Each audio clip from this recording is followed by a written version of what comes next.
On se retrouve donc pour cette revue de presse de l'économie.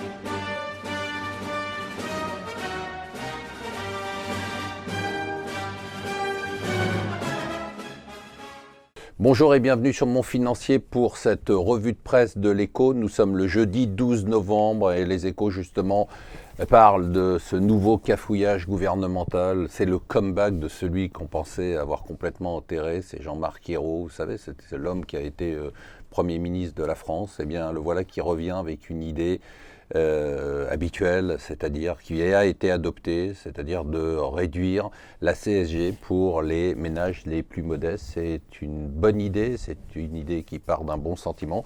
Malheureusement, ça veut dire que le coût de cette CSG qui sera réduit sera porté par les classes moyennes. Un chiffre incroyable. Est-ce que vous connaissez l'âge de détention moyen d'une voiture neuve?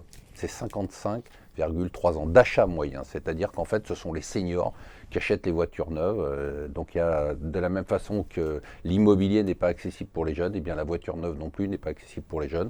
Alors du coup, eh bien, on a cette nouvelle économie qui se met en place pour compenser tout ça, avec notamment l'économie de partage. Alors ça n'a pas commencé encore, Je vous en parle souvent, le COP21, cet immense bordel qu'on va avoir, cette immense foire, eh bien Kirill a déjà flingué avant que ça démarre. Il a dit attendez, vous excitez pas, de toute façon ce n'est pas comme le traité de Kyoto, ce n'est pas légalement binding, c'est-à-dire que nous n'avons aucune obligation légale de l'appliquer. En gros, on pourra signer tout ce qu'on veut, n'importe quoi, et ne pas l'appliquer, ça n'a aucune importance. Très rassurant.